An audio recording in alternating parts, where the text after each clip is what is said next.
ਅੰਮ੍ਰਿਤ ਬਚਨ ਹਨ। ਤੂੰ ਸਤਿਗੁਰ ਚਹੁ ਜੁਗੀ, ਆਪ ਆਪੇ ਪਰਮੇਸ਼ਰ। ਸੁਰ ਨਰ ਸਾਧਕ ਸਿੱਧ, ਸਿੱਖ ਸੇਵੰਤ ਧੁਰਾ ਧੁਰ। ਧੰਨ ਗੁਰੂ ਰਾਮਦਾਸ ਮਹਾਰਾਜ ਦਾਤਾ ਜੀ, ਤੁਸੀਂ ਉਹ ਸਤਿਗੁਰੂ ਹੋ ਜਿਹੜੇ ਚੌਂ ਯੁਗਾਂ ਤੋਂ, ਚਾਰੇ ਯੁਗਾਂ ਦੀ ਵੰਡ ਜਦੋਂ ਆਪਾਂ ਦੇਖਦੇ ਹਾਂ, ਸਤਿਯੁਗ, ਤ੍ਰੇਤਾ, ਦੁਆਪਰ ਤੇ ਕਲਯੁਗ, ਇਹ ਵੰਡ ਜਿਹੜੀ ਹੈ ਗੁਰਮਤਿ ਦੀ ਨਹੀਂ, ਇਹ ਵੰਡ ਸਨਾਤਨ ਧਰਮ ਦੇ ਵੀਰਾਂ ਦੀ ਹੈ। ਮਹਾਰਾਜ ਦਾਤੇ ਨੇ ਉਦਾਹਰਣ ਉਹ ਵਰਤੀ ਹੈ, ਭੱਟ ਸਾਹਿਬਾਨ ਨੇ। ਇਹਦਾ ਮਤਲਬ ਕੀ ਹੈ? ਇਹਦਾ ਮਤਲਬ ਹੈ ਜਿਹੜਾ ਰੱਬ ਹੈ ਨਾ, ਜਿਹੜਾ ਪਰਮਾਤਮਾ, ਜਿਹੜਾ ਹਰ ਯੁੱਗ ਤੋਂ ਸਤ ਹੈ, ਗੁਰੂ ਰਾਮਦਾਸ ਮਹਾਰਾਜ ਜਿਹੜਾ ਪਰਮਾਤਮਾ ਹਰ ਯੁੱਗ ਦੇ ਵਿੱਚ ਸਤ ਹੈ, ਜਿਹੜਾ ਪਰਮੇਸ਼ਰ ਹੈ, ਜਿਹੜਾ ਸਭ ਕੁਝ ਬਣਾਉਣ ਵਾਲਾ ਹੈ, ਜਿਸ ਪਰਮਾਤਮਾ ਨੂੰ ਸੁਰ ਨਰ ਸਾਧਕ ਸਿੱਧ ਤੇ ਸਿੱਖ, ਜਿਸ ਪਰਮਾਤਮਾ ਨੂੰ ਦੇਵਤੇ ਵੀ ਸਿਮਰਦੇ ਨੇ, ਜਿਸ ਰੱਬ ਨੂੰ ਮਨੁੱਖ ਵੀ ਸਿਮਰਦੇ ਨੇ, ਜਿਸ ਪਰਮਾਤਮਾ ਨੂੰ ਸਾਧਕ ਲੋਕ ਜਿਹੜੇ ਸਿੱਧੀ ਪ੍ਰਾਪਤ ਕਰਨ ਵਾਸਤੇ ਤੁਰੇ ਨੇ ਉਹ ਵੀ ਧਿਆਉਂਦੇ ਨੇ, ਜਿਸ ਰੱਬ ਦੀ ਬੰਦਗੀ ਸਿੱਧ ਲੋਕ ਵੀ ਕਰਦੇ ਨੇ, ਜਿਹੜੇ ਸਿੱਧੀ ਤੱਕ ਪਹੁੰਚ ਚੁੱਕੇ ਨੇ, ਸਿੱਖ ਬਹੁਵਚਨ। ਮਹਾਰਾਜ ਦਾਤਾ ਜੀ ਕਹਿੰਦੇ ਨੇ ਜਿਸ ਪਰਮਾਤਮਾ ਦੀ ਬੰਦਗੀ ਸਿੱਖ ਵੀ ਕਰ ਰਹੇ ਨੇ, ਸੇਵੰਤ ਸੇਵਦੇ ਨੇ, ਤੁਰਹ ਤੁਰ, ਹਰ ਆਰੰਭਤਾ ਤੋਂ ਹਰ ਇੱਕ, ਮਹਾਰਾਜ ਕਹਿੰਦੇ ਨੇ ਮੁੱਢ ਤੋਂ ਜਿਸ ਰੱਬ ਨੂੰ ਲੋਕ ਸਿਮਰ ਰਹੇ ਨੇ, ਤਮਾਮ ਦੇਵੀ ਦੇਵਤੇ ਜਿਸ ਦੀ ਬੰਦਗੀ ਕਰ ਰਹੇ ਨੇ। ਗੁਰੂ ਰਾਮਦਾਸ ਮਹਾਰਾਜ ਦਾਤਾ ਜੀ, ਤੁਸੀਂ ਉਸੇ ਰੱਬ ਦਾ, ਉਸੇ ਪਰਮਾਤਮਾ ਦਾ ਰੂਪ ਹੋ। ਜਦੋਂ ਆਪਾਂ ਸਵਈਆਂ ਦੀ ਆਰੰਭਤਾ ਦੇਖਦੇ ਆ ਨਾ, ਸਵਈਆਂ ਦੀ ਆਰੰਭਤਾ ਗੁਰੂ ਅਰਜਨ ਸਾਹਿਬ ਦਾਤੇ ਦੇ ਮੁੱਖ ਬਾਗ ਤੋਂ ਹੁੰਦੀ ਹੈ। ਪਹਿਲਾਂ ਇੱਕ ਓੰਕਾਰ ਤੋਂ ਲੈ ਕੇ ਵਿਸਤਾਰ ਦੇ ਨਾਲ ਗੁਰਪ੍ਰਸਾਦ ਤੱਕ ਪਰਮਾਤਮਾ ਦਾ ਮੰਗਲ ਕੀਤਾ ਗਿਆ। ਉਸ ਤੋਂ ਬਾਅਦ ਸਵਈਏ ਮੁੱਖ ਵਾਕਿਆ ਮਹੱਲਾ ਪੰਜਵਾਂ, ਜਿਹੜਾ ਪਹਿਲਾ ਸਵਈਆ ਹੈ ਨਾ, ਜਿੱਥੋਂ ਸਵਈਆਂ ਦੀ ਆਰੰਭਤਾ ਹੁੰਦੀ ਹੈ, ਗੁਰੂ ਅਰਜਨ ਸਾਹਿਬ ਦਾਤਾ ਜੀ ਕਹਿੰਦੇ ਨੇ ਆਦ ਪੁਰਖ ਕਰਤਾਰ ਕਰਨ ਕਾਰਨ ਪ੍ਰਭ ਆਪੇ, ਸਰਬ ਰਹਿਓ ਭਰਪੂਰ ਸਗਲ ਘਟ ਰਹਿਓ ਵਿਆਪੇ। ਵਿਆਪਤ ਦੇਖਿਆ ਜਗਤ, ਜਾਣੈ ਕੌਣ ਤੇਰੀ ਗਤ, ਸਰਬ ਕੀ ਰੱਖਿਆ ਕਰੇ ਆਪੇ ਹਰ ਪਤ। ਅਬਿਨਾਸ਼ੀ ਅਬਿਗਤ, ਆਪੇ ਆਪ ਉਤਪਤ, ਏਕੈ ਤੂੰ ਹੀ ਏਕੈ ਅਨ ਨਾਹੀ ਤੁਮ ਭਤ। ਕੌਣ ਜਾਣੈ ਤੇਰਾ ਭਿਓ, ਆਪ ਨਿਰੰਜਨ ਦਿਓ, ਸਰਵ ਪਿਤਾ ਹੈ ਪ੍ਰਾਨ ਕੋ ਆਧਾਰ। ਜਨ ਨਾਨਕ ਭਗਤ ਦਰ ਤੁਲ, ਬ੍ਰਹਮ ਸੰਸਰ ਏਕ ਜੀ ਕਿਆ ਬਖਾਨੈ। ਹਾਂ ਕੇ ਬਲ ਬਲ ਬਲ ਬਲ ਸਦ ਬਲਿਹਾਰ। ਗੁਰੂ ਅਰਜਨ ਸਾਹਿਬ ਦਾਤਾ ਜੀ ਕਹਿੰਦੇ ਨੇ ਆਦ ਪੁਰਖ ਕਰਤਾਰ। ਆਦ ਤੋਂ ਜਿਹੜਾ, ਆਦ ਦਾ ਅਰਥ ਕੀ ਹੈ? ਜਦੋਂ ਮੁੱਢਾਂ ਦੀ, ਜਦੋਂ ਯੁਗਾਂ ਦੀ ਅਜੇ ਸ਼ੁਰੂਆਤ ਨਹੀਂ ਸੀ ਹੋਈ, ਯੁੱਗ ਤੇ ਬਾਅਦ ਦੇ ਵਿੱਚ ਬਣੇ ਨੇ ਨਾ, ਜਦੋਂ ਸੰਸਾਰ ਦੀ ਸ਼ੁਰੂਆਤ ਨਹੀਂ ਸੀ ਹੋਈ, ਜਦੋਂ ਨਾ ਕੋਈ ਕਰਮ ਸੀ, ਨਾ ਮਨੁੱਖ ਹੀ ਨਹੀਂ ਸੀ, ਕਰਮ ਕੀ ਹੋਣਾ, ਨਾ ਉਦੋਂ ਕੋਈ ਧਾਰਮਿਕ ਗ੍ਰੰਥ ਸੀ, ਨਾ ਉਦੋਂ ਕੋਈ ਜੀ ਜੰਤ ਸੀ, ਨਾ ਧਰਤੀ ਸੀ, ਨਾ ਆਕਾਸ਼ ਸੀ, ਨਾ ਹੀ ਕੁਝ ਨੀਰ ਨਜ਼ਰ ਆਉਂਦਾ ਸੀ ਜਦੋਂ ਕੇਵਲ ਪਰਮਾਤਮਾ ਹੋਣ ਦੇ ਵਿੱਚ ਸੀ, ਜਿਹਨੂੰ ਬਾਣੀ ਨੇ ਇਦਾਂ ਵੀ ਕਿਹਾ ਹੈ, ਅਰਬਦ ਨਰਬਦ ਧੁੰਦੂ ਘਾਰਾ, ਧਰਨ ਨਾ ਗਗਨਾ ਹੁਕਮ ਅਪਾਰਾ, ਨਾ ਦਿਨ ਰਹਿਣ ਨਾ ਚੰਦ ਨਾ ਸੂਰਜ, ਸੁਨ ਸਮਾਦ ਲਗਾਏ। ਅਰਬਦ ਨਰਬਦ ਧੁੰਦੂ ਘਾਰਾ, ਜਦੋਂ ਕੁਝ ਵੀ ਨਹੀਂ ਸੀ, ਸਾਰੇ ਪਾਸੇ ਕੇਵਲ ਧੁੰਦ ਹੀ ਧੁੰਦ ਛਾਈ ਹੋਈ ਸੀ, ਗੁਬਾਰ ਹੀ ਗੁਬਾਰ ਸੀ, ਨਾ ਧਰਤ ਸੀ ਨਾ ਆਕਾਸ਼ ਸੀ। ਉਸ ਵਕਤ ਦੀ ਗੱਲ ਗੁਰੂ ਅਰਜਨ ਸਾਹਿਬ ਦਾਤਾ ਜੀ ਕਹਿੰਦੇ ਨੇ ਵੀ ਆਦ ਯੁੱਗਾਂ ਦਾ ਆਰੰਭ ਨਹੀਂ ਹੋਇਆ। ਪੁਰਖ ਜਦੋਂ ਬਾਣੀ ਵਿੱਚ ਆਉਂਦਾ ਹੈ ਨਾ, ਤੇ ਆਪਾਂ ਰਮੇ ਹੋਏ ਰੱਬ ਵਾਸਤੇ ਕਹਿੰਦੇ, ਉਦੋਂ ਰੱਬ ਜੀ ਪਰਮਾਤਮਾ ਜੀ ਕੇਵਲ ਤੁਹਾਡੀ ਹੀ ਹਸਤੀ ਸੀ, ਤੁਸੀਂ ਹੋਂਦ ਵਿੱਚ ਸੋ। ਕਰਤਾਰ, ਸਭ ਕੁਝ ਬਣਾਉਣ ਵਾਲਾ, ਜਿਹਨੂੰ ਕਰਤਾ ਕਿਹਾ ਜਾਂਦਾ। ਪਰਮਾਤਮਾ ਜੀ ਉਸ ਤੋਂ ਬਾਅਦ ਤੁਸੀਂ ਸਭ ਕੁਝ ਬਣਾਇਆ, ਤੁਸੀਂ ਕਰਤਾਰ ਹੋ, ਕਰਤੇ ਹੋ, ਕ੍ਰੀਏਟਰ ਹੋ ਨਾ, ਬਣਾਉਣ ਵਾਲੇ ਹੋ। ਕਰਨ ਕਾਰਨ ਸਭ ਆਪੇ, ਕਰਨ ਤੇ ਕਾਰਨ ਦੋ ਸ਼ਬਦ ਨੇ। ਜਿਵੇਂ ਆਪਾਂ ਦੇਖਦੇ ਹਾਂ ਨਾ, ਕੋਈ ਚੀਜ਼ ਕਿਸੇ ਨੇ ਤਿਆਰ ਕਰਨੀ ਹੋਵੇ ਤੇ ਪਹਿਲਾਂ ਕਾਰਨ ਤੇ ਚਾਹੀਦਾ ਹੈ ਨਾ। ਜੇ ਕਿਸੇ ਨੇ ਫਰਨੀਚਰ ਤਿਆਰ ਕਰਨਾ ਹੈ ਕਿਸੇ ਵੀਰ ਨੇ, ਤੇ ਉਹਨੂੰ ਸਭ ਤੋਂ ਪਹਿਲਾਂ ਲੱਕੜ ਤੇ ਚਾਹੀਦੀ ਹੈ ਨਾ। ਲੋਹਾਰ ਵੀਰ ਨੇ ਕੋਈ ਚੀਜ਼ ਤਿਆਰ ਕਰਨੀ, ਉਹਨੂੰ ਲੋਹਾ ਤੇ ਚਾਹੀਦਾ ਹੈ ਨਾ। ਰਾਜਗਿਰੀ ਦੇ ਮਿਸਤਰੀ ਨੇ ਕੋਈ ਮਕਾਨ, ਕੋਈ ਕੋਠੀ, ਕੋਈ ਘਰ ਪਾਣਾ ਹੈ, ਮਟੀਰੀਅਲ ਤਾਂ ਉਹਨੂੰ ਚਾਹੀਦਾ ਹੈ ਨਾ। ਜੇ ਤੁਸੀਂ ਕਹੋ ਜੀ ਮੈਂ ਲਿਆ ਕੇ ਵੀ ਨਾ ਇੱਟਾਂ ਦੇਵਾਂ, ਨਾ ਸੀਮੈਂਟ, ਨਾ ਰੇਤਾ, ਨਾ ਬਜਰੀ, ਨਾ ਸਰੀਏ, ਤੇ ਤੁਸੀਂ ਮਕਾਨ ਸਿਰਜ ਦਿਓ, ਨਾ ਮੇਰੇ ਕੋਲ ਥਾਂ ਹੋਵੇ, ਤੂੰ ਮਕਾਨ ਕਿੱਥੇ ਬਣਾਏਗਾ? ਉਹਦੇ ਵਾਸਤੇ ਸਾਰੀਆਂ ਵਸਤੂਆਂ ਤੇ ਚਾਹੀਦੀਆਂ ਨੇ ਨਾ। ਕਰੇਗਾ ਤੇ ਉਹ ਤਾਂ ਨਾ ਜੇ ਉਹਦੇ ਪਿੱਛੇ ਸਾਰਾ ਕੁਝ ਮੌਜੂਦ ਹੋਏਗਾ।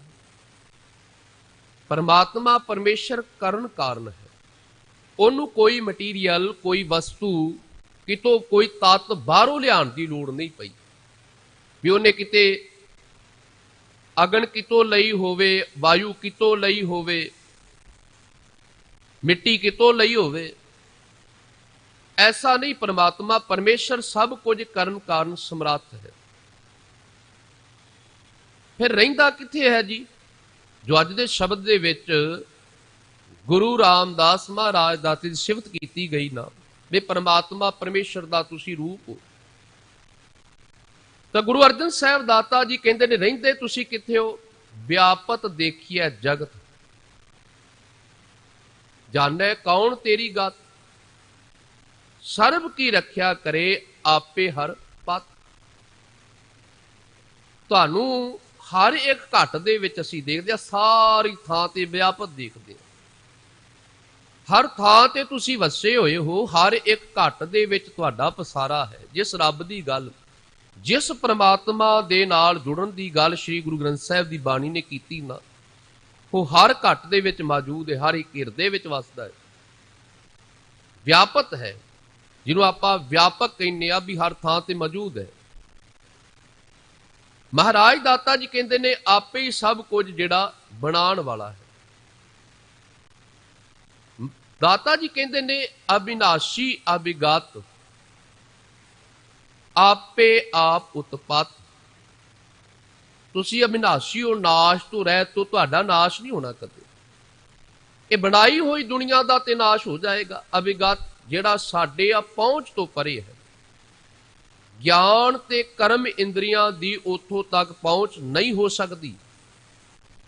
ਜਿਹੜਾ ਸੁੱਤੇ ਸਿੱਧ ਆਪ ਪ੍ਰਕਾਸ਼ਮਾਨ ਹੈ, ਏਕੈ ਤੂੰ ਹੀ ਏਕੈ ਅਨ ਨਾਹੀ ਤੁਮ ਪਤ।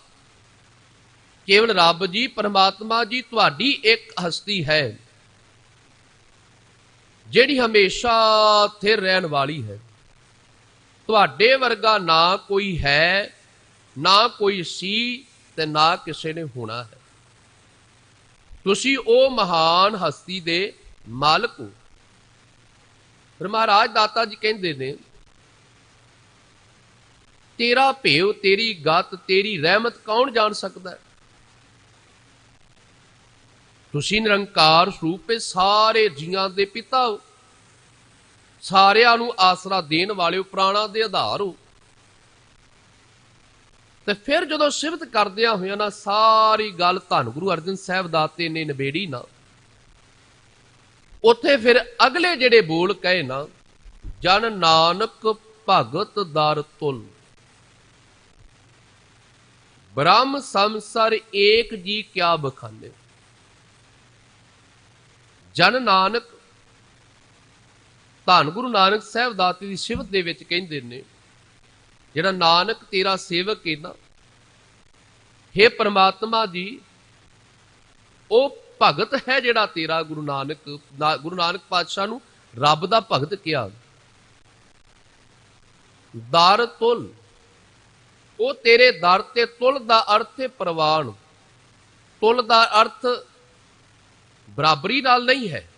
ਜੇ ਆਪਾਂ ਇਹਦਾ ਵਿਸ਼ਰਾਮ ਦੂਜੇ ਪਾਸੇ ਲਾਈਏ ਨਾ ਤੇ ਫਿਰ ਅਰਥ ਨਹੀਂ ਬਣਦੇ। ਜਨ ਨਾਨਕ ਭਗਤ ਦਰ ਤੁਲ, ਤੁਹਾਡੇ ਦਰ ਤੇ ਪ੍ਰਵਾਨ ਹੈ ਗੁਰੂ ਨਾਨਕ। ਬ੍ਰਹਮ ਸੰਸਰ, ਜਿਵੇਂ ਰੱਬ ਹੈ ਨਾ ਪਰਮਾਤਮਾ ਹਰ ਥਾਂ ਤੇ ਸਮਾਇਆ ਹੋਇਆ ਹੈ, ਧੰਨ ਗੁਰੂ ਨਾਨਕ ਸਾਹਿਬ ਮਹਾਰਾਜ ਦਾਤਾ ਜੀ ਤੁਸੀਂ ਉਸੇ ਰੱਬ ਦਾ ਰੂਪ ਹੋ। ਬ੍ਰਹਮ ਸੰਸਰ, ਬ੍ਰਹਮ ਦੇ ਸਮਾਨ ਹੋ।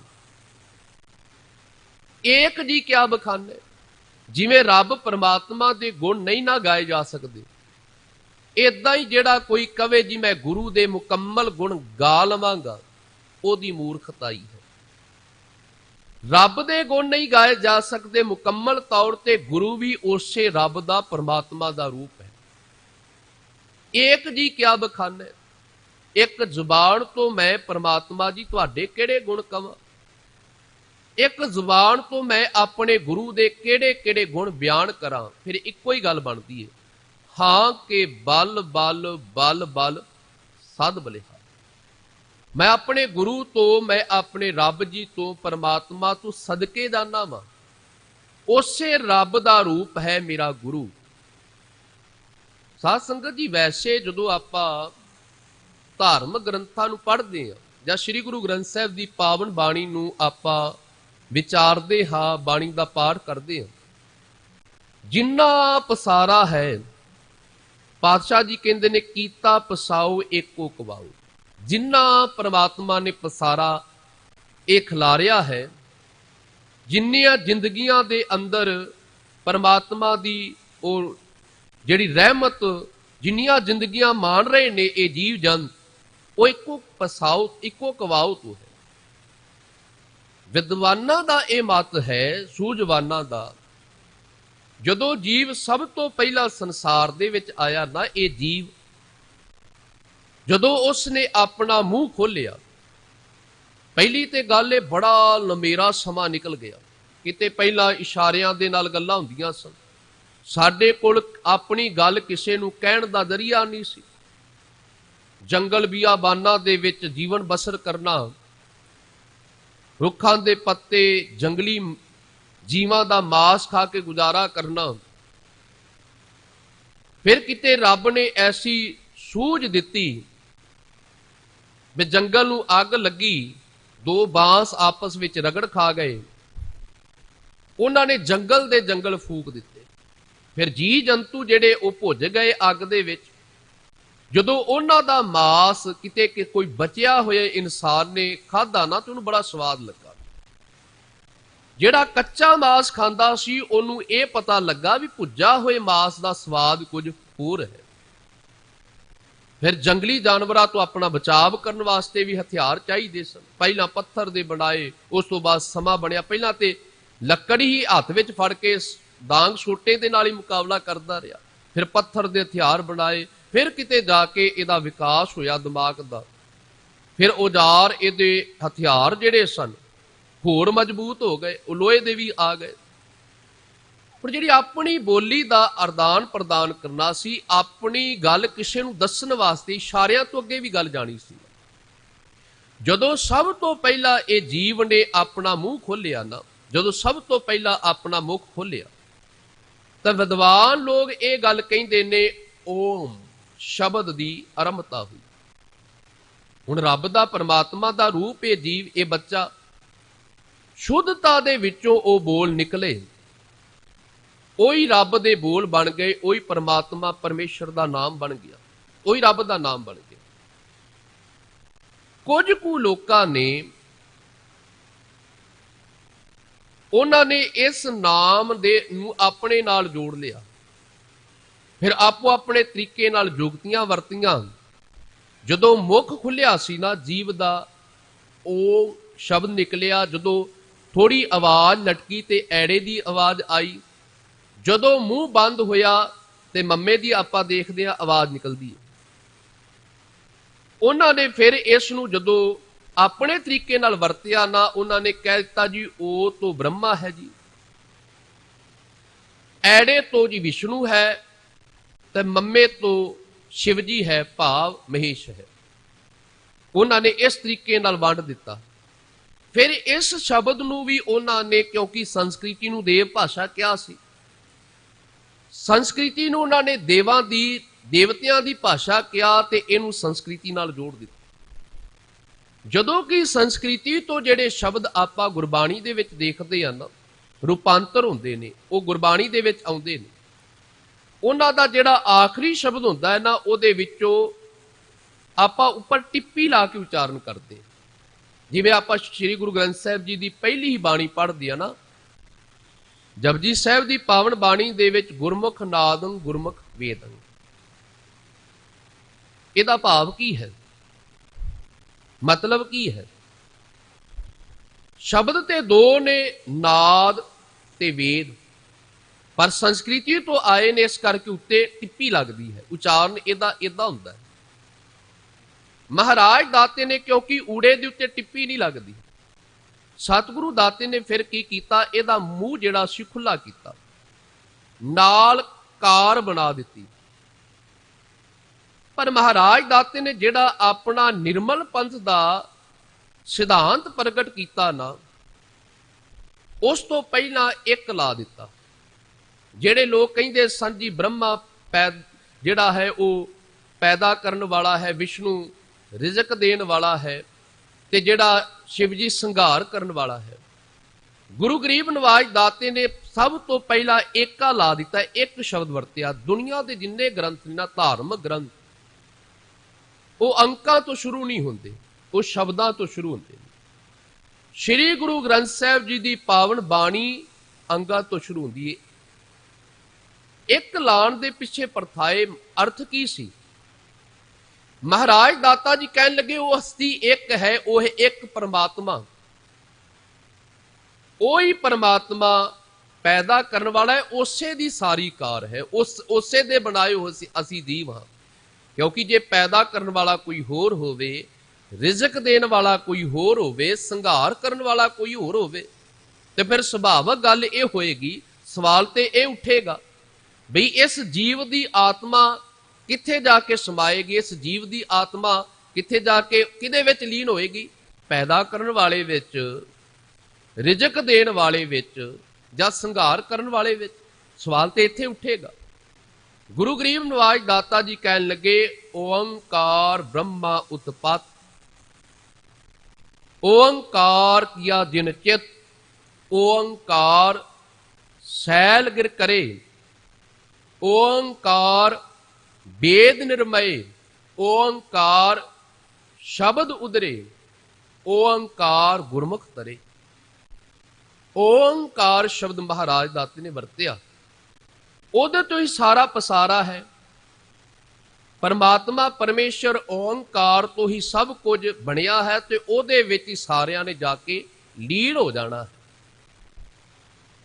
ਨਮਰਦਾ ਨਦੀ ਹੈ ਨਾ ਜਿਹੜੀ, ਵਿਦਵਾਨਾਂ ਦਾ ਇਹ ਮਤ ਹੈ। ਧੰਨ ਗੁਰੂ ਨਾਨਕ ਸਾਹਿਬ ਸਤਿਗੁਰੂ ਦਾਤੇ ਨੇ ਜਿਹੜਾ ਰਾਮ ਕਲੀ, ਜਿਹਨੂੰ ਆਪਾਂ ਦੱਖਣੀ ਓੰਕਾਰ ਕਹਿੰਦੇ ਹਾਂ, ਰਾਮ ਕਲੀ ਰਾਗ ਹੈ। ਦੱਖਣ ਦੇ ਵਿੱਚ ਜਿਹੜਾ ਪਾਸਾ ਹੈ, ਮਹਾਰਾਜ ਕਹਿੰਦੇ ਨੇ ਉਸ ਥਾਂ ਦੇ ਉੱਤੇ, ਕਿਉਂਕਿ ਉਹ ਜੱਤ ਉਸੇ ਤਰੀਕੇ ਦੀ ਵਰਤੀ ਗਈ, ਤਾਂ ਮਹਾਰਾਜ ਦਾਤੇ ਨੇ ਉੱਥੇ ਜਿਹੜੀ ਬਾਣੀ ਉਚਾਰਨ ਕੀਤੀ, ਵਿਦਵਾਨ ਕਹਿੰਦੇ ਨੇ ਉਸੀ ਪੱਟੀ, ਜਿਹਨੂੰ ਆਪਾਂ ਓਂਕਾਰ ਬਾਣੀ ਦੇ ਨਾਲ ਉਚਾਰਨ ਕਰਦੇ ਆ, ਓਂਕਾਰ ਪੜ੍ਹਦੇ ਰਾਮਕਲੀ ਰਾਗ ਦਾ ਦੱਖਣੀ ਓਂਕਾਰ ਕਹਿੰਦੇ ਆ। ਹੁਣ ਸਤਿਗੁਰੂ ਦਾਤਿਆਰ ਪਿਤਾ ਮਹਾਰਾਜ ਦਾਤੇ ਨੇ ਜਿਹੜੀ ਬਖਸ਼ਿਸ਼ ਕੀਤੀ ਨਾ, ਉਹਦਾ ਰਹਾਉ ਵਾਲਾ ਪਦਾ ਜਦੋਂ ਪੜ੍ਹੀਏ ਨਾ, ਮਹਾਰਾਜ ਕਹਿੰਦੇ ਨੇ ਵੀ ਆਮ ਬੰਦਾ ਤੇ ਜੰਜਾਲ ਦੇ ਵਿੱਚ ਫਸਿਆ ਹੋਇਆ ਹੈ। ਆਮ ਜਿਹੜੀ ਲੁਕਾਈ ਉਹ ਤੇ ਜੰਜਾਲ ਵਿੱਚ ਫਸੀ ਹੋਈ, ਰੁੱਝੀ ਹੋਈ ਹੈ। ਪਰ ਜਿਹੜਾ ਵਿਦਵਾਨ ਹੈ ਉਹ ਵੀ ਇੱਕ ਜੰਜਾਲ ਦੇ ਵਿੱਚ ਫਸਿਆ ਹੋਇਆ ਹੈ। ਸੁਣ ਪਾਂਦੇ ਕਿਆ ਲਿਖੋ ਜੰਜਾਲਾ, ਰਿਖ ਰਾਮ ਨਾਮ ਗੁਰਮੁਖ ਗੋਪਾਲਾ। ਉਹਦਾ ਰਹਾਉ ਵਾਲਾ ਇਹ ਪਤਾ ਹੈ। ਫਿਰ ਸਤਿਗੁਰੂ ਦਾਤੇ ਨੇ ਪਾਂਧੇ ਦੇ ਪ੍ਰਤੀ ਉਪਦੇਸ਼ ਵੀ ਦਿੱਤਾ ਵੀ ਪਾਂਧੇ ਦਾ ਕਾਜ ਕੀ ਹੈ, ਪਾਂਧਾ ਕਿਸ ਤਰੀਕੇ ਦਾ ਹੋਣਾ ਚਾਹੀਦਾ ਹੈ। ਧੰਨ ਗੁਰੂ ਨਾਨਕ ਸਾਹਿਬ ਮਹਾਰਾਜ ਦਾਤੇ ਨੇ ਜਿਹੜੀ ਬਖਸ਼ਿਸ਼ ਕਰਕੇ ਸਮਝਾਇਆ ਨਾ, ਮਹਾਰਾਜ ਦਾਤਾ ਜੀ ਕਹਿੰਦੇ ਨੇ ਪਾਂਧਾ ਕੌਣ ਹੈ? ਪਾਂਧਾ ਉਹ ਹੈ ਜਿਹੜਾ ਪਹਿਲਾਂ ਸੋਧੇ, ਪਹਿਲਾਂ ਤਤ ਦੀ ਗੱਲ ਕਰੇ, ਵਿਚਾਰ ਕਰੇ, ਫਿਰ ਆਪਣੇ ਚਾਟੜਿਆਂ ਨੂੰ ਬਾਅਦ ਦੇ ਵਿੱਚ ਮੱਤ ਦੇ। ਪਾਂਧਾ ਗੁਰਮੁਖ ਆਖੀ ਹੈ। ਕਿਸ ਨੂੰ ਗੁਰਮੁਖ ਆਖਿਆ ਜਾਂਦਾ ਹੈ? ਜਿਹੜਾ ਵਿਚਾਰ ਕਰੇ ਪਹਿਲਾਂ ਵੀ ਇਹਦੇ ਵਿੱਚ ਲਿਖਿਆ ਕੀ ਗਿਆ ਹੈ, ਉਸੇ ਨੂੰ ਗੁਰਮੁਖ ਕਿਹਾ ਜਾ ਸਕਦਾ ਹੈ। ਅਧਿਆਪਕ ਆਪਣੇ ਚਾਟੜਿਆਂ ਨੂੰ ਕੀ ਉਪਦੇਸ਼ ਦਿੰਦਾ, ਮਹਾਰਾਜ ਦਾਤੇ ਨੇ ਇਹ ਗੱਲ ਸਾਰੀ ਸਮਝਾਈ।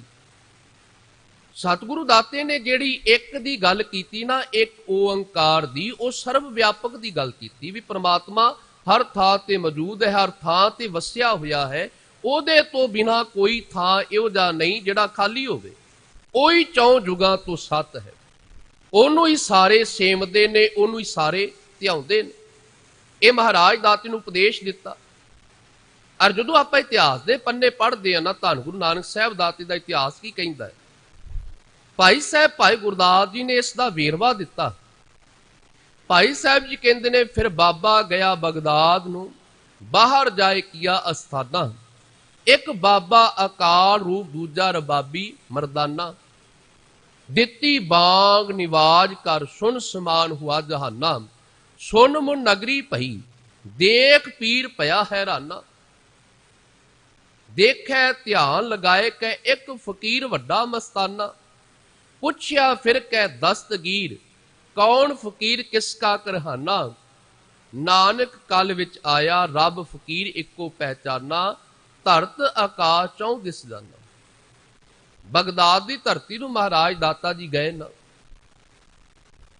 ਜਿਸ ਥਾਂ ਤੇ ਇਹ ਕਿਹਾ ਜਾਂਦਾ ਸੀ ਵੀ ਰਾਗ ਹਰਾਮ ਹੈ, ਜਿਸ ਥਾਂ ਤੇ ਮਹਾਰਾਜ ਦਾਤਾ ਜੀ ਨੇ ਜਾ ਕੇ ਬਗਦਾਦ ਤੋਂ ਬਾਹਰਲੇ ਪਾਸੇ ਡੇਰਾ ਕਰ ਲਿਆ, ਬਾਹਰ ਜਾ ਕੇ ਬੈਠ ਗਏ। ਬਾਹਰ ਜਾਏ ਕੀ ਆਸਥਾਨਾ। ਗੁਰੂ ਨਾਨਕ ਸਾਹਿਬ ਦਾਤੇ ਦੇ ਨਾਲ ਉਹਦਾ ਪਰਮ ਸੇਵਕ, ਜਿਹਨੂੰ ਭਾਈ ਕਹਿ ਕੇ ਸੰਬੋਧਨ ਕੀਤਾ, ਇੱਕ ਬਾਬਾ ਅਕਾਲ ਰੂਪ। ਇੱਕ ਗੁਰੂ ਨਾਨਕ ਸਾਹਿਬ ਦਾਤਾ ਜੀ ਅਕਾਲ ਰੂਪ ਨੇ, ਦੂਜਾ ਰਬਾਬੀ ਮਰਦਾਨਾ, ਰਬਾਬ ਵਜਾਉਣ ਵਾਲਾ। ਭਾਈ ਸਾਹਿਬ ਭਾਈ ਮਰਦਾਨਾ ਜੀ ਧੰਨ ਗੁਰੂ ਨਾਨਕ ਸਾਹਿਬ ਦਾਤੇ ਦੇ ਨਾਲ ਨੇ। ਫਿਰ ਕੀ ਹੋਇਆ? ਦਿੱਤੀ ਬਾਗ ਨਿਵਾਜ ਕਰ, ਸੁਨ ਸਮਾਨ ਹੁਆ ਜਹਾਨਾ। ਧੰਨ ਗੁਰੂ ਨਾਨਕ ਸਾਹਿਬ ਮਹਾਰਾਜ ਦਾਤੇ ਨੇ ਜਦੋਂ ਪਰਮਾਤਮਾ ਨੂੰ, ਸੱਚੇ ਸਤਨਾਮ ਨੂੰ ਚੇਤੇ ਕੀਤਾ ਨਾ, ਉੱਚੀ ਸਾਰੀ ਸੁਰ ਦੇ ਵਿੱਚ ਭਾਈ ਮਰਦਾਨੇ ਜੀ ਨੇ ਰਬਾਬ ਵਜਾਈ। ਗੁਰੂ ਨਾਨਕ ਸਾਹਿਬ ਦਾਤੇ ਨੂੰ ਉੱਚੀ ਸੁਰ ਦੇ ਵਿੱਚ ਜਦੋਂ ਗਾਵਿਆ ਨਾ, ਪੰਛੀ ਪਰ ਮਾਰਨਾ ਭੁੱਲ ਗਏ। ਜਿੱਥੇ ਕੋਈ ਥਿਰ ਸੀ ਉੱਥੇ ਹੀ ਇੱਕਦਮ ਰੁਕ ਗਿਆ, ਆਪਣਾ ਆਪਾ ਭੁੱਲ ਗਿਆ ਵੀ ਅਸੀਂ ਕੀ ਕਰਨ ਆਏ ਆ। ਕਿਸੇ ਨੂੰ ਆਪਣੀ ਸੂਝ ਨਹੀਂ ਰਹੀ। ਇੱਥੋਂ ਤੱਕ ਇਤਿਹਾਸ ਤੇ ਇਹ ਵੀ ਕਹਿੰਦਾ ਹੈ ਵੀ ਪੱਥਰ ਮਾਰਨ ਉਹ ਆਏ ਸਨ, ਵੀ ਇਹ ਕੌਣ ਹੈ ਕਾਫਰ ਜਿਹੜਾ ਇੱਥੇ ਆਣ ਕੇ ਰਾਗ ਅਲਾਪ ਰਿਹਾ। ਤੇ ਜਦੋਂ ਮਹਾਰਾਜ ਦਾਤੇ ਨੂੰ ਉੱਚੀ ਸਾਰੀ ਸੁਰ ਦੇ ਵਿੱਚ ਅਲਾਪਿਆ ਨਾ, ਉਹਨਾਂ ਨੂੰ ਆਪਣਾ ਆਪਾ ਭੁੱਲ ਗਿਆ ਵੀ ਅਸੀਂ ਕੀ ਕਰਨ ਆਏ ਆ। ਇੱਕਦਮ ਸਾਰੀ ਨਗਰੀ ਸੁਨਮਨ ਹੋ ਗਈ, ਇੱਕਦਮ ਪੂਰੀ ਕਾਇਨਾਤ ਸ਼ਾਂਤ ਹੋ ਗਈ। ਕੋਈ ਗੁਰੂ ਕਾ ਕੀਰਤਨੀਆ ਜਦੋਂ ਪਿਆਰ ਦੇ ਨਾਲ ਕੀਰਤਨ ਕਰਦਾ ਹੈ ਨਾ, ਤੇ ਅਸੀਂ ਝੂਮ ਉੱਠਦੇ ਹਾਂ, ਅਸੀਂ ਉਸ ਪਿਆਰ ਦੇ ਵਿੱਚ ਰੰਗੇ ਜਾਂਦੇ ਹਾਂ। ਜਦੋਂ ਖੁਦ ਧੰਨ ਗੁਰੂ ਨਾਨਕ ਸਾਹਿਬ ਬਾਬਾ ਜੀ ਆਪ ਗਾ ਰਹੇ ਹੋਣਗੇ, ਤੇ ਇਸ ਗੱਲ ਦਾ ਅੰਦਾਜ਼ਾ ਲਾ ਕੇ ਦੇਖੋ, ਸੋਚ ਕੇ ਦੇਖੋ ਵੀ ਉੱਤੇ ਪੂਰੀ ਕਾਇਨਾਤ ਬਿਲਕੁਲ ਸਾਰੇ ਪਾਸੇ ਸ਼ਾਂਤੀ ਛਾ ਗਈ। ਰੁੱਖਾਂ ਤੋਂ ਵੀ ਰਸ ਚੋਣਾ ਸ਼ੁਰੂ ਹੋ ਗਿਆ। ਕੈਸੀ ਕਮਾਲ ਦੀ ਉੱਥੇ ਖੇਡ ਵਾਪਰੀ। ਸੁਣ ਮੁਣ ਨਗਰੀ ਭਈ, ਦੇਖ ਪੀਰ ਭਇਆ ਹੈਰਾਨਾ। ਵੇਖ ਕੇ ਨਾ ਇਹ ਸਭ ਕੁਝ ਹੈਰਾਨ ਹੋ ਗਿਆ। ਵੇਖ ਪੀਰ ਭਇਆ ਹੈਰਾਨਾ, ਸਭ ਕੁਝ ਦੇਖ ਕੇ ਵੀ ਇਹ ਐਸਾ ਅੱਜ ਤੱਕ ਇਸੇ ਵਾਪਰਿਆ ਨਹੀਂ। ਇਹ ਸਭ ਕੁਝ ਇਦਾਂ ਇੱਕਦਮ ਪੂਰੀ ਕਾਇਨਾਤ ਸ਼ਾਂਤ ਹੋ ਗਈ। ਹੁਣ ਫਕੀਰ ਜਿਹੜਾ ਹੈ ਨਾ, ਦਸਤਗੀਰ ਉੱਥੇ ਨਹੀਂ ਹੈ, ਉਹ ਉੱਥੇ ਮੌਜੂਦ ਨਹੀਂ ਹੈ, ਪਰ ਉਹਨੂੰ ਇਸ ਗੱਲ ਦਾ ਇਲਮ ਹੋ ਗਿਆ, ਇਸ ਗੱਲ ਦਾ ਗਿਆਨ ਹੋ ਗਿਆ ਵੀ ਅੱਜ ਕੋਈ ਵੱਡਾ ਫਕੀਰ ਇਸ ਥਾਂ ਤੇ, ਇਸ ਧਰਤੀ ਤੇ ਪਹੁੰਚਿਆ। ਇਸ ਗੱਲ ਦਾ ਉਹਨੂੰ ਇਲਮ ਹੋ ਗਿਆ। ਪਹੁੰਚਿਆ ਹੋਇਆ ਸੀ, ਕੋਈ ਆਮ ਨਹੀਂ, ਭਗਤੀ ਕਰਨ ਵਾਲਾ ਸੀ। ਦੇਖੈ ਧਿਆਨ ਲਗਾਏ ਕੈ, ਹੁਣ ਧਿਆਨ ਲਾ ਕੇ ਤਾਂ ਉਹ ਹੀ ਵੇਖ ਸਕਦਾ ਹੈ ਨਾ ਜਿੰਨੇ ਪਹਿਲਾਂ ਧਿਆਨ ਮਾਲਕ ਦੇ ਚਰਨਾਂ ਵਿੱਚ ਲਾਇਆ ਹੋਵੇ। ਹੁਣ ਇਸ ਹਾਲ ਦੇ ਵਿੱਚ ਤੁਸੀਂ ਬੈਠੇ ਹੋ, ਹਾਲ ਤੋਂ ਬਾਹਰ ਕੀ ਹੋ ਰਿਹਾ ਮੈਂ ਥੋੜਾ ਦੱਸ ਸਕਦਾ ਹਾਂ। ਮੇਰੇ ਕੋਲ ਤੇ ਇੰਨੀ ਧਿਆਨ ਲਾਉਣ ਦੀ ਜੁਗਤ ਨਹੀਂ ਨਾ। ਹਾਲ ਦੇ ਵਿੱਚ ਕੀ ਹੋ ਰਿਹਾ, ਕਿੰਨੀ ਸੰਗਤ ਬੈਠੀ ਹੈ, ਕਿਹੜਾ ਕਿਸ ਥਾਂ ਤੇ ਬੈਠਾ ਹੈ, ਇਹ ਵਿਚਾਰ ਸੁਣ ਰਿਹਾ ਹੈ, ਇਹ ਤੇ ਆਪਾਂ ਦੱਸ ਸਕਦੇ ਹਾਂ। ਜੋ ਅੱਖਾਂ ਦੇਖ ਰਹੀਆਂ ਨੇ ਇਹ ਤੇ ਆਪਾਂ ਕਹਿ ਸਕਦੇ ਹਾਂ। ਹੁਣ ਜਦੋਂ ਹਾਲ ਤੋਂ ਬਾਹਰ ਹੈ ਤੇ ਇਹਦਾ ਮਤਲਬ ਦੀਵਾਰ ਵਿੱਚ ਆ ਗਈ, ਦਰਵਾਜ਼ਾ ਵਿੱਚ ਆ ਗਿਆ, ਜਿੱਥੋਂ ਆਪਾਂ ਅੰਦਰ ਦਾਖਲ ਹੁੰਨੇ ਆ। ਹੁਣ ਉਸ ਦੀ ਓਟ ਦੇ ਵਿੱਚ ਉਹਦੇ ਪਰਲੇ ਪਾਸੇ ਕੋਈ ਕੀ ਕਹਿ ਰਿਹਾ ਹੈ, ਕੌਣ ਖੜਾ ਹੈ, ਮੈਂ ਥੋੜਾ ਦੱਸ ਸਕਦਾ ਨਾ, ਤੁਸੀਂ ਦੱਸ ਸਕਦੇ ਹੋ। ਦਸਤਗੀਰ ਨੇ ਜੋ ਕੁਝ ਦੇਖਿਆ ਉਹ ਤੇ ਆਪਣੇ ਘਰ ਹੈ, ਉਹ ਤੇ ਆਪਣੀ ਥਾਂ ਤੇ ਮੌਜੂਦ ਹੈ, ਪਰ ਉਹ ਵੀ ਕਿੱਥੋਂ ਤੱਕ ਪਹੁੰਚਿਆ ਹੋਇਆ ਫਕੀਰ ਹੋਏਗਾ ਜਿਸ ਨੇ ਧਿਆਨ ਲਾ ਕੇ ਦੇਖਿਆ। ਇਹ ਭਾਈ ਸਾਹਿਬ, ਭਾਈ ਗੁਰਦਾਸ ਜੀ ਕਹਿ ਰਹੇ ਨੇ, ਦੇਖੈ ਧਿਆਨ ਲਗਾਏ ਕਹਿ, ਇੱਕ ਫਕੀਰ ਵੱਡਾ ਮਸਤਾਨਾ, ਕੋਈ ਮਸਤ ਫਕੀਰ ਰੱਬ ਦਾ ਆਇਆ, ਕੋਈ ਪਰਮਾਤਮਾ ਨਾਲ ਜੁੜਿਆ ਹੋਇਆ ਮਸਤਾਨਾ ਫਕੀਰ ਆਇਆ ਹੈ। ਪੁੱਛਿਆ ਫਿਰ ਕਹਿ ਦਸਤਗੀਰ, ਕੌਣ ਫਕੀਰ ਕਿਸਕਾ ਕਰਹਾਨਾ। ਆਇਆ ਫਕੀਰ ਦਸਤਗੀਰ ਤੇ ਉਹਨੇ ਪੁੱਛਿਆ ਵੀ ਕਿਹੜਾ ਫਕੀਰ ਹੈ, ਕਿਹੜਾ ਫਕੀਰ ਦਾ ਅਰਥ ਕੀ ਸੀ, ਵੀ ਇਹ ਕਿਹੜੀ ਕੁੱਲ ਦੇ ਨਾਲ ਸੰਬੰਧ ਰੱਖਦਾ ਹੈ। ਜਿਵੇਂ ਕੁੱਲਾਂ ਦੇਂਦੇ ਬਾਵਲੇ, ਲੈਂਦੇ ਵੱਡੇ ਨੇ ਲੱਜ, ਬਾਣੀ ਨੇ ਬਚਨ ਕੀਤੇ ਨੇ ਵੀ ਇਹਨਾਂ ਦਾ ਗੁਰੂ ਕੌਣ ਹੈ। ਸਵਾਲ ਉਹਦਾ ਇਹ ਸੀ ਵੀ ਕਿਸ ਖਾਨਦਾਨ ਦੇ ਨਾਲ, ਕਿਸ ਘਰਾਣੇ ਨਾਲ ਜਿਹੜਾ ਕੋਈ ਫਕੀਰ ਜਿਹੜਾ ਇਹਦਾ ਗੁਰੂ ਹੈ, ਉਹਦੇ ਬਾਬਤ ਦੱਸਣਾ ਕਰੋ, ਕਿਸ ਘਰਾਣੇ ਨਾਲ ਇਹ ਸੰਬੰਧ ਰੱਖਣ ਵਾਲਾ ਹੈ। ਫਕੀਰ ਆਪਣੇ ਅੱਗੇ ਅੱਗੇ ਚੇਲੇ ਬਣਾਉਂਦੇ ਸਨ। ਫਿਰ ਆਪਾਂ ਦੇਖਦੇ ਆ ਜਿਵੇਂ ਜੋਗੀਆਂ ਦੇ ਵਿੱਚ ਵੀ ਆਈ ਪੰਥ ਆਦ ਸੀ, ਜਿਹੜਾ ਉਹਨਾਂ ਦੇ ਵਿੱਚ ਆ ਜਾਂਦਾ ਸੀ ਉਹਨੂੰ ਆਈ ਪੰਥੀ ਕਹਿੰਦੇ ਸਨ। ਏਦਾਂ ਫਕੀਰਾਂ ਦੇ ਵਿੱਚ ਘਰਾਣੇ ਹੁੰਦੇ ਸਨ ਵੀ ਜਿਹੜਾ ਉਹਨਾਂ ਦੀ ਸਿੱਖਿਆ ਹਾਸਲ ਕਰ ਲੈਂਦਾ ਸੀ ਉਹਨੂੰ ਕਿਹਾ ਜਾਂਦਾ ਸੀ ਆਹ ਫਲਾਣੇ ਫਕੀਰ ਦਾ ਚੇਲਾ ਹੈ, ਆਹ ਫਲਾਣੇ ਪੀਰ ਦਾ ਚੇਲਾ ਹੈ।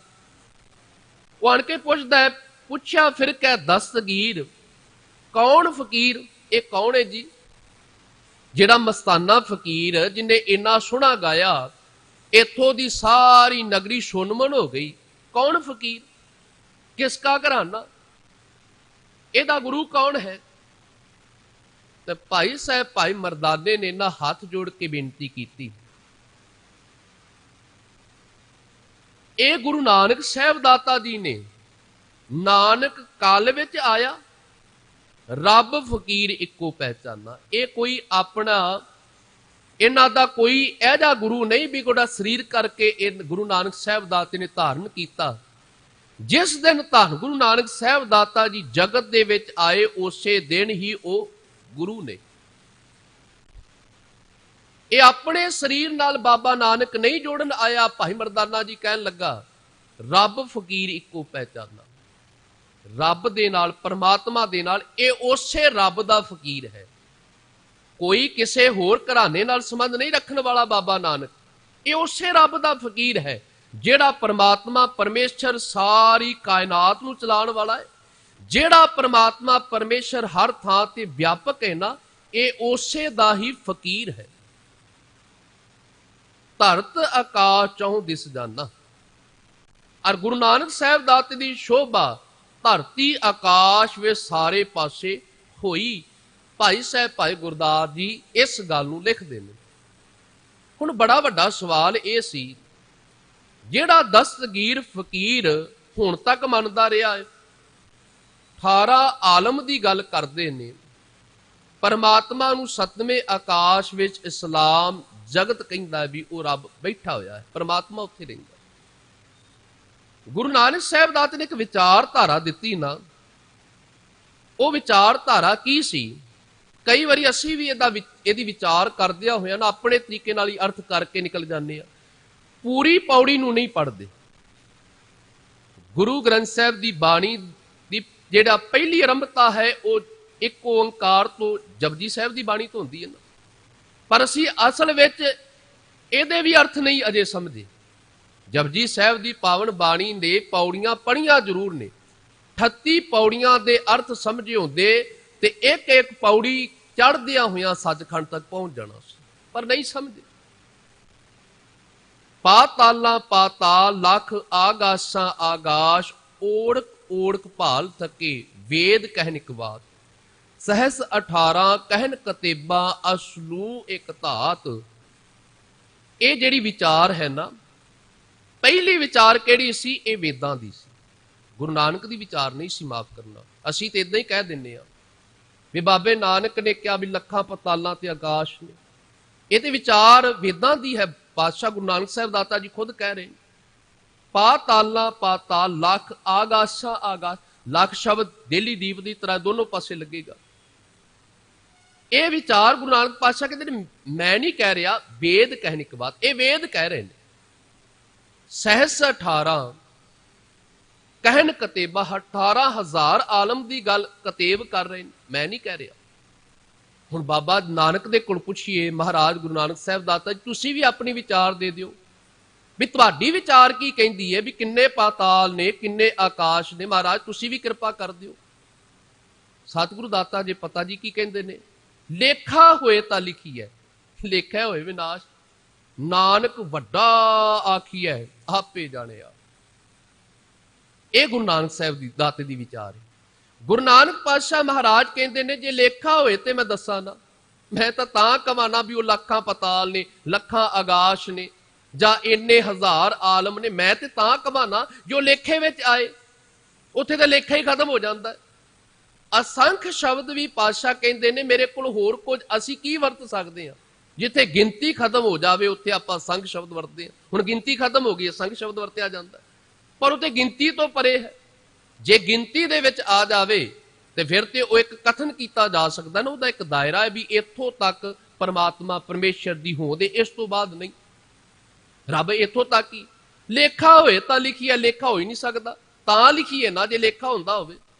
ਲੇਖਾ ਹੋਏ ਵਿਨਾਸ਼, ਲੇਖੇ ਦਾ ਤੇ ਉਹ ਪਰਮਾਤਮਾ ਪਰਮੇਸ਼ਰ ਲੇਖੇ ਵਿੱਚ ਆ ਹੀ ਨਹੀਂ ਸਕਦਾ। ਫਿਰ ਕੀ ਕਿਹਾ ਜਾ ਸਕਦਾ? ਨਾਨਕ ਵੱਡਾ ਆਖੀਏ, ਉਹ ਬੜਾ ਵੱਡਾ, ਇਹ ਕਿਹਾ ਜਾ ਸਕਦਾ। ਆਪੇ ਜਾਣਿਆ, ਉਹ ਆਪਣਾ ਪਸਾਰਾ, ਉਹ ਕਿੱਡਾ ਵੱਡਾ ਹੈ।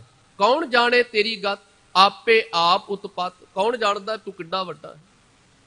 ਸਰਵ ਪੀਤਾ ਹੈ ਪ੍ਰਾਣ ਕੋ ਆਧਾਰ, ਜਿਹੜਾ ਆਪਾਂ ਸਵਈਆ ਆਰੰਭਤਾ ਦੇ ਵਿੱਚ ਕਿਹਾ। ਗੁਰੂ ਅਰਜਨ ਸਾਹਿਬ ਦਾਤੇ ਨੇ ਵੀ ਇਹ ਗੱਲ ਦੀ ਮੋਹਰ ਲਾਈ। ਮਹਾਰਾਜ ਕਹਿੰਦੇ ਜਾਣ ਕੌਣ ਸਕਦਾ ਜੀ, ਕੌਣ ਕਹਿ ਸਕਦਾ ਤੂੰ ਏਡਾ ਵੱਡਾ ਹੈ। ਇਹ ਵੀ ਨਹੀਂ ਕਿਹਾ ਜਾ ਸਕਦਾ ਨਾ ਵੀ ਤੂੰ ਕਿੱਡਾ ਵੱਡਾ ਹੈ। ਗੁਰੂ ਨਾਨਕ ਸਾਹਿਬ ਦਾਤੇ ਨੇ ਜਦੋਂ ਇਹ ਵਿਚਾਰ ਦਿੱਤੀ ਨਾ, ਦਿਖਾ ਸਕਦੇ ਹੋ ਸਤਿਗੁਰੂ ਦਾਤੇ ਨੇ ਸਭ ਕੁਝ ਕਿਰਪਾ ਕਰਕੇ ਗਿਆਨ ਦੀ ਦ੍ਰਿਸ਼ਟੀ ਨਾਲ ਦਿਖਾਇਆ। ਹੁਣ ਜਿਹੜੀ ਮੈਂ ਬੇਨਤੀ ਕਰਨ ਲੱਗਾ, ਉਹਦੇ ਸਵਾਲ ਕਈ ਸਨ। ਉਹ ਸਵਾਲ ਅਸੀਂ ਬਹੁਤ ਵਾਰ ਵਿਚਾਰ ਵੀ ਚੁੱਕੇ ਹਾਂ, ਵਿਚਾਰਦੇ ਹਾਂ, ਆਮ ਵਿਦਵਾਨਾਂ ਤੋਂ ਸੁਣਦੇ ਵੀ ਹਾਂ।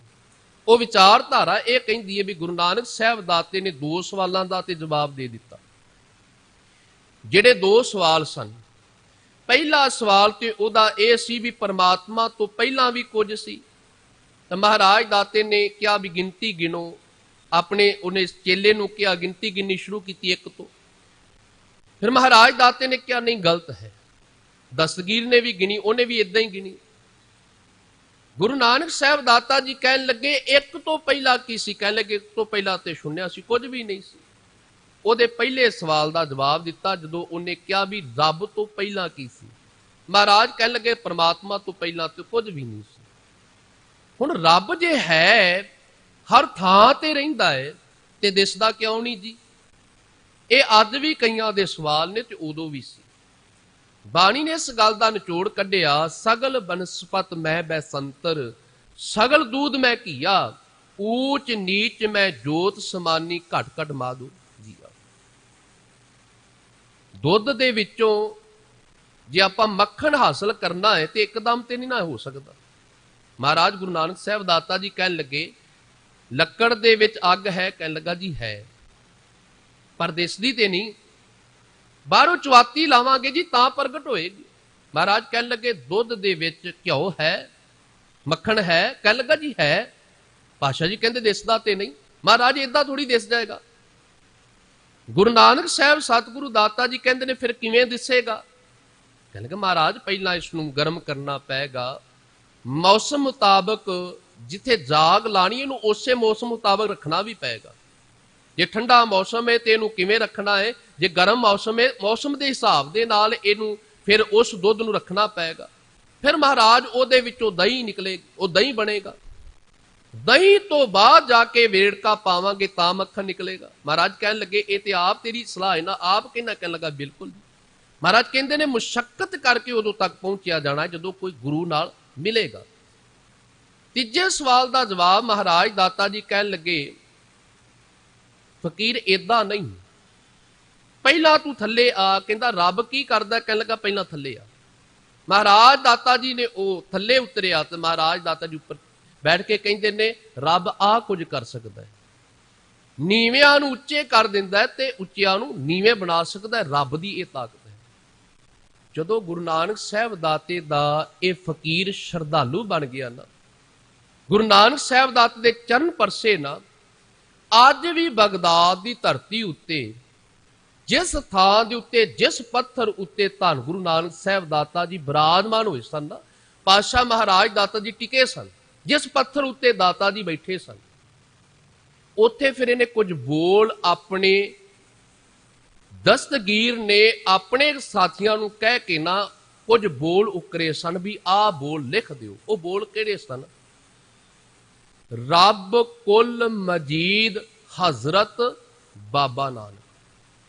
ਅੱਜ ਇਹਦਾ ਪੰਜਾਬੀ ਦੇ ਵਿੱਚ ਵੀ ਆਪਾਂ ਇਸ ਨੂੰ ਪੜ੍ਹ ਸਕਦੇ ਆ। ਇਹਦੀ ਜਿਹੜੀ ਵਿਚਾਰਧਾਰਾ ਵਿਆਖਿਆ ਕੀਤੀ ਗਈ, ਰੱਬ ਪਰਮਾਤਮਾ ਪਰਮੇਸ਼ਰ, ਕੁਲ ਮਜੀਦ ਕੁਰਾਨ ਮਜੀਦ, ਆਪਾਂ ਕਹਿੰਦੇ ਆ ਨਾ ਕੁਰਾਨ ਮਜੀਦ, ਪਵਿੱਤਰ ਗ੍ਰੰਥ ਦੇ ਨਾਲ ਜਿਹੜਾ ਸਭ ਤੋਂ ਪਾਕ ਹੋਵੇ, ਮੁਸਲਮਾਨ ਦੀ ਦ੍ਰਿਸ਼ਟੀ ਵਿੱਚ, ਇਸਲਾਮ ਦੀ ਦ੍ਰਿਸ਼ਟੀ ਵਿੱਚ ਜਿਹੜਾ ਸਭ ਤੋਂ ਪਾਕ ਹੋਵੇ ਤੇ ਉਹਦੇ ਨਾਲ ਮਜੀਦ ਲਾਉਂਦੇ ਨੇ।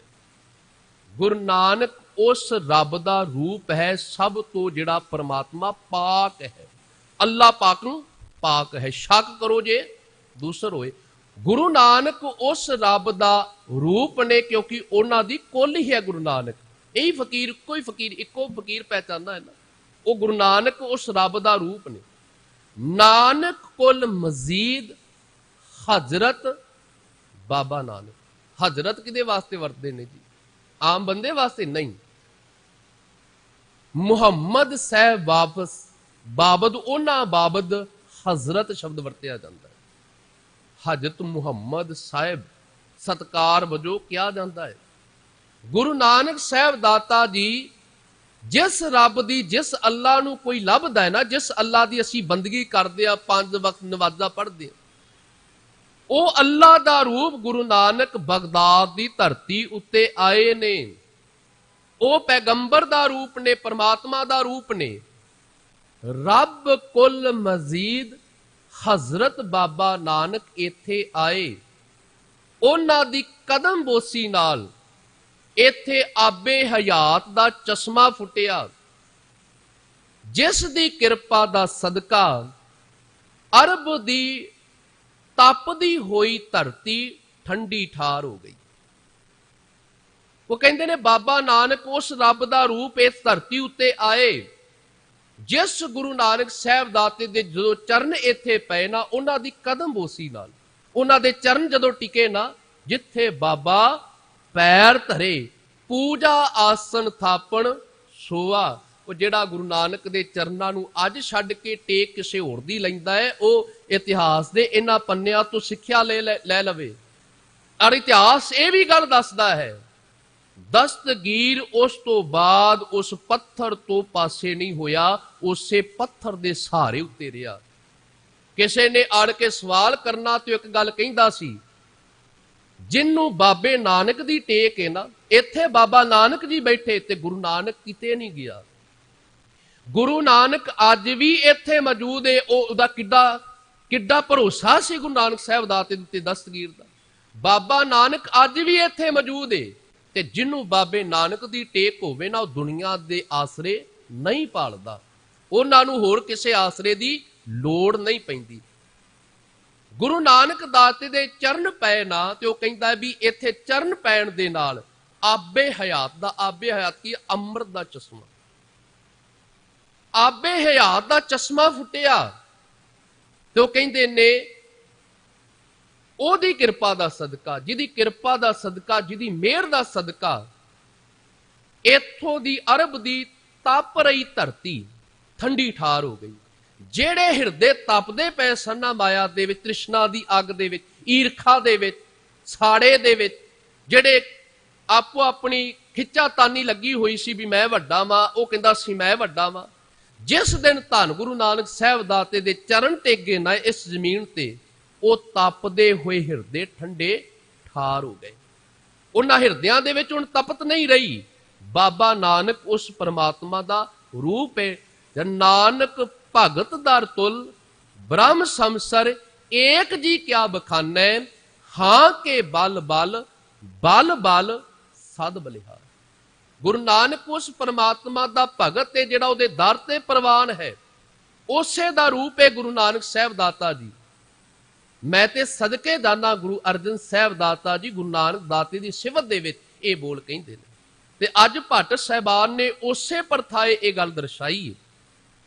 ਭੱਟ ਜੀ ਕਹਿੰਦੇ ਨੇ ਧੰਨ ਗੁਰੂ ਨਾਨਕ ਸਾਹਿਬ ਸਤਿਗੁਰੂ ਦਾਤੇ ਦੀ ਸਿਫਤ ਦੇ ਵਿੱਚ ਜਿੱਥੇ ਬਾਣੀ ਨੇ ਸ਼ਬਦ ਉਚਾਰਨ ਕੀਤੇ, ਉਸੇ ਗੁਰੂ ਨਾਨਕ ਦਾ ਰੂਪ ਨੇ ਧੰਨ ਗੁਰੂ ਰਾਮਦਾਸ ਮਹਾਰਾਜ ਦਾਤਾ ਜੀ, ਉਸੇ ਗੁਰੂ ਨਾਨਕ ਦਾ ਰੂਪ ਨੇ। ਆਓ ਬਾਣੀ ਦੇ ਵਿੱਚੋਂ ਦੀਦਾਰ ਕਰੀਏ, ਦਰਸ਼ਨ ਕਰੀਏ। ਮਹਾਰਾਜ ਕਹਿੰਦੇ ਨੇ ਤੂੰ ਸਤਿਗੁਰ ਚਾਹੋ ਜੁਗੀ, ਆਪ ਆਪੇ ਪਰਮੇਸ਼ਰ। ਧੰਨ ਗੁਰੂ ਰਾਮਦਾਸ ਮਹਾਰਾਜ ਦਾਤਾ ਜੀ, ਤੁਸੀਂ ਉਸੇ ਗੁਰੂ ਨਾਨਕ ਦਾ ਰੂਪ ਹੈ ਤੇ ਹਰ ਯੁੱਗ ਦੇ ਵਿੱਚ ਤੁਸੀਂ ਸਤ ਹੋ, ਰੱਬ ਦਾ ਰੂਪ ਹੋ ਨਾ ਤੁਸੀਂ। ਅੱਗੇ ਪਾਤਸ਼ਾਹ ਜੀ ਦੀ ਸਿਫਤ ਵਿੱਚ ਫਰਮਾਉਂਦੇ ਨੇ, ਸੁਰ ਨਰ ਸਾਧਕ ਸਿੱਧ ਸਿੱਖ ਸੇਵੰਤ ਧੁਰਹਿ ਤੁਰ। ਭਾਵੇਂ ਕੋਈ ਦੇਵਤਾ ਹੈ, ਭਾਵੇਂ ਕੋਈ ਮਨੁੱਖ ਹੈ, ਭਾਵੇਂ ਕੋਈ ਸਿੱਧੀ ਦੇ ਮਾਰਗ ਉੱਤੇ ਤੁਰ ਰਿਹਾ, ਭਾਵੇਂ ਕੋਈ ਸਿੱਧੀ ਤੱਕ ਪਹੁੰਚ ਗਿਆ, ਭਾਵੇਂ ਕੋਈ ਉਸ ਦਾ ਸੇਵਕ ਹੈ, ਧੁਰਾਂ ਤੋਂ ਹੇ ਪਰਮਾਤਮਾ ਜੀ, ਧੁਰ ਤੋਂ, ਜਦੋਂ ਤੋਂ ਸੰਸਾਰ ਬਣਿਆ ਉਹਨੂੰ ਆਪਾਂ ਧੁਰ ਕਹਿੰਦੇ ਆ। ਜਿਵੇਂ ਆਪਾਂ ਬਾਣੀ ਦੇ ਵਿੱਚ ਵਰਤਦੇ ਨਾ, ਧੁਰ ਕੀ ਬਾਣੀ ਆਈ ਤਿਨ ਸਗਲੀ ਚਿੰਤ ਮਿਟਾਈ। ਧੁਰ ਤੋਂ, ਸ਼ੁਰੂਆਤ ਤੋਂ, ਸ਼ੁਰੂਆਤ ਕਿੱਥੇ ਹੈ? ਰੱਬ ਪਰਮਾਤਮਾ ਦੀ।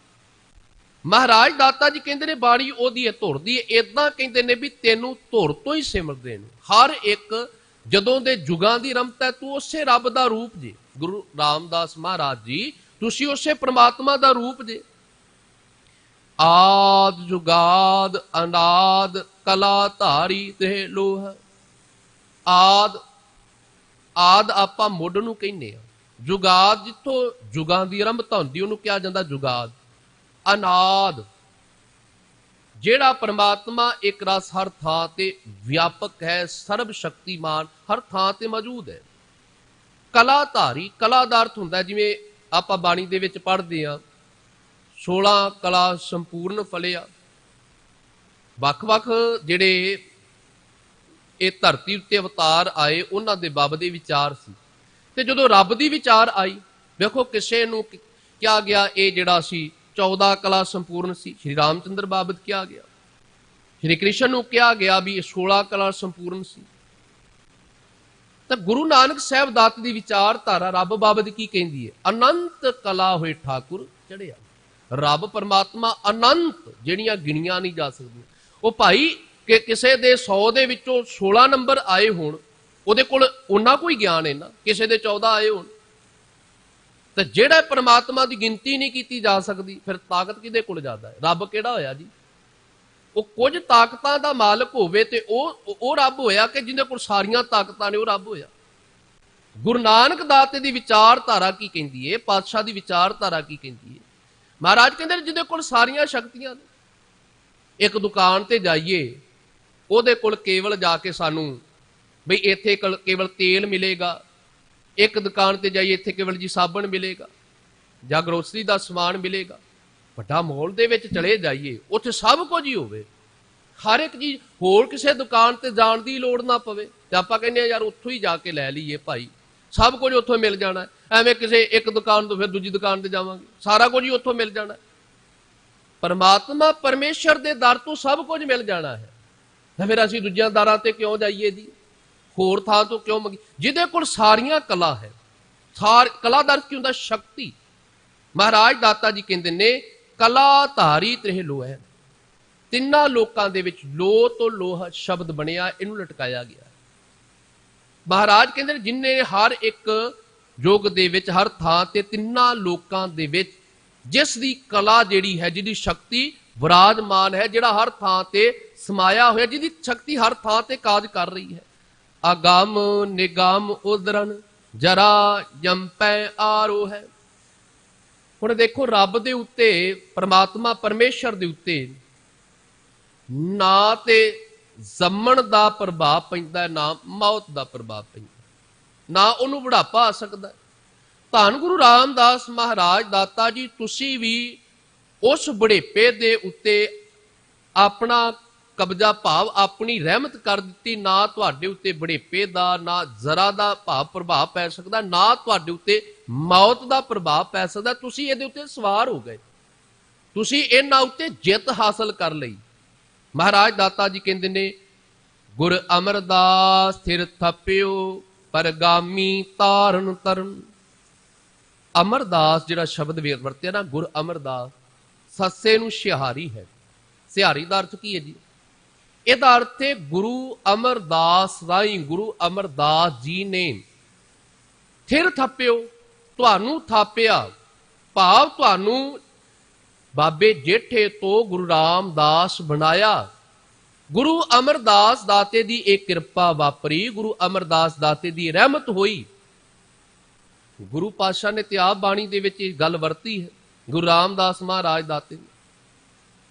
ਸਾਰੇ ਸ਼ੰਕੇ ਦੂਰ ਹੋ ਗਏ, ਜੋ ਹਮਰੀ ਬਿਦ ਹੋਤੀ ਮੇਰੇ ਸਤਿਗੁਰਾਂ, ਸਾ ਬਿਦ ਤੁਮ ਹਰ ਜਾਣੋ ਆਪੇ, ਹਮ ਰੁਲਤੇ ਫਿਰਤੇ ਕੋਈ ਬਾਤ ਨਾ ਪੁੱਛਤਾ। ਗੁਰ ਸਤਿਗੁਰ ਸੰਗ ਕੀਰੇ ਹਮ ਥਾਪੇ, ਧੰਨ ਧੰਨ ਗੁਰੂ ਨਾਨਕ ਜਨ ਕੇਰਾ, ਜਿਤ ਮਿਲਿਆ ਚੂਕੇ ਸਭ ਸੋਗ ਸੰਤਾਪ। ਮਿਲਿਏ ਨਹੀਂ ਹੈ, ਉੱਥੇ ਸਿਹਾਰੀ ਲੱਗੀ ਹੋਈ ਹੈ। ਜੇ ਆਪਾਂ ਧਿਆਨ ਦੇ ਨਾਲ ਉਹਦਾ ਪਾਠ ਕਰੀਏ ਤਾਂ ਇਹ ਬਾਣੀ ਗੁਰੂ ਰੂਪ ਹੈ।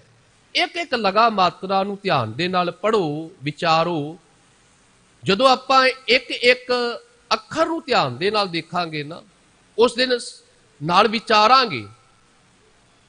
ਮਾਫ ਕਰਨਾ, ਅੱਜ ਹੋੜ ਕਿਸ ਗੱਲ ਤੇ ਲੱਗੀ ਹੈ ਜੀ, ਮੈਂ ਕਿੰਨੇ ਪਾਠ ਕਰ ਰਿਹਾ, ਕਿੰਨੇ ਕਰਾਂਗਾ। ਮਾੜੀ ਗੱਲ ਨਹੀਂ, ਪਾਠ ਕਰੋ, ਪਰ ਜੇ ਬਾਣੀ ਨੂੰ ਆਪਾਂ ਵਿਚਾਰ ਕੇ ਪੜ੍ਹੀਏ ਵੀ ਬਾਣੀ ਦੇ ਰਾਹੀਂ ਮਹਾਰਾਜ ਨੇ ਉਪਦੇਸ਼ ਕੀ ਦਿੱਤਾ ਹੈ, ਤੇ ਸੱਚਮੁੱਚ ਫਿਰ ਸੋਨੇ ਤੇ ਸੁਹਾਗੇ ਵਾਲੀ ਗੱਲ।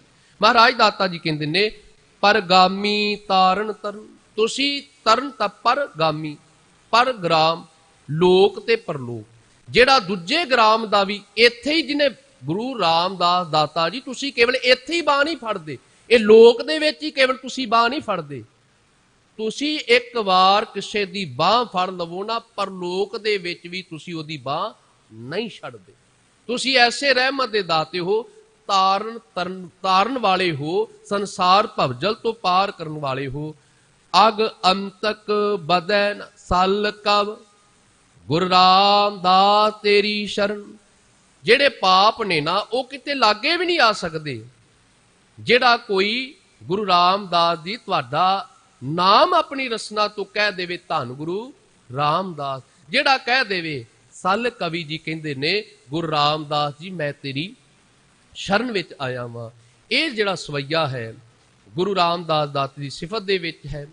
60 ਸਵਈਏ ਨੇ ਕੁੱਲ, ਤੇ ਅੱਜ ਇਹਨਾਂ ਸਵਈਆਂ ਦੀ ਸੰਪੂਰਨਤਾ ਹੈ।